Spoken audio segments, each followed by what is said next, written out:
Mark Simkin with this summary. This is Wayne Swan's fourth budget, but Julia Gillard's first as Prime Minister, making it a key opportunity for her government to define itself. Treasurer?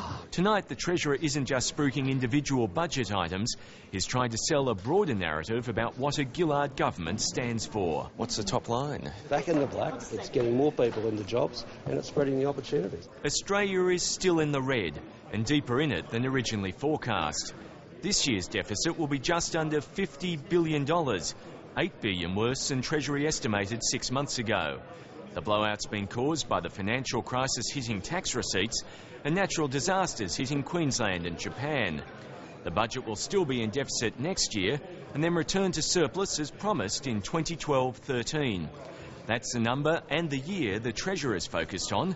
To a large extent, he's delivering one budget but selling a future one. Now, we've charted the course back to surplus in 2012-13 on track, on time and as promised. Getting back in black obviously means savings, and this budget promises $22 billion worth of them. Defence is a huge target. It's losing $2.5 billion, significantly more than leaked last week, while $1 billion will be cut from the public service. Ken Henry might be gone as Treasury Secretary, but he's not forgotten. A dozen of the changes he recommended in his tax review have finally been adopted. Stay-at-home spouses aged under 40 will no longer get a tax break. The saving there, $750 million. The government will reap a similar amount by ending income tax splitting between parents and children. Fringe benefits tax rules for company cars will be tightened, while family payments won't be increased to match inflation for several more years, saving $2 billion. So is it the tough budget promised? Well, it's relatively lean, but certainly not mean. Middle-class welfare is targeted, although according to the budget papers, one of the biggest savings is the flood levy. We have made some tough calls in this budget, and I think we'll pay a bit of a political price for those. But returning the budget to surplus is the right thing to do.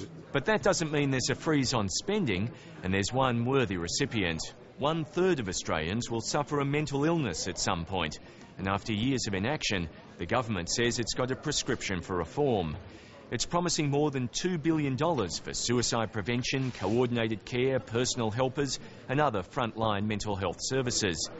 $1.5 billion is new money. It's spread out over 5 years, not the usual 4 covered by budgets, and the bulk of the investment is still several years away. The country's terms of trade are at 140-year highs as Australia rides on the miners' backs. But there's one resource that isn't plentiful: skilled workers. Wayne Swan's proposing a two-pronged response: more training and higher participation. The centrepiece is the National Workforce Development Fund, which promises 130,000 training places for key industries, especially mining. The money's been diverted from existing programs, and employers will have to match the government contribution. A series of tough love measures will encourage people off welfare and into work. Single parents, the long-term unemployed, young people and the disabled will be targeted. If you're on a disability support pension, for example, you'll face a new definition of incapacity and requirements to look for work before getting the pension. At the same time, employers will also be offered more wage subsidies to encourage them to hire. Australians won't or can't do everything. The migration program will be expanded. 16,000 extra skilled migrants will be brought in each year, with many of them made to live in regional areas. Basically, at the core of this budget is a conviction that we don't have a single person to waste, and that we have to make the most of this one-off opportunity to really have all Australians sharing in the benefits of the boom.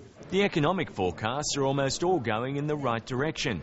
Household spending accelerating 3.5% next year, helping to push up overall growth to 4%, with unemployment coming down from 5 to 4.75%. Julia Gillard wants to show her government's about more than a carbon tax.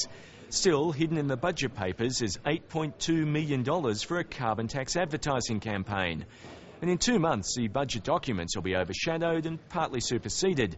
When the carbon tax is decided, the Treasurer will be forced to release a new economic blueprint to accommodate it, and the tax and welfare changes coming with it.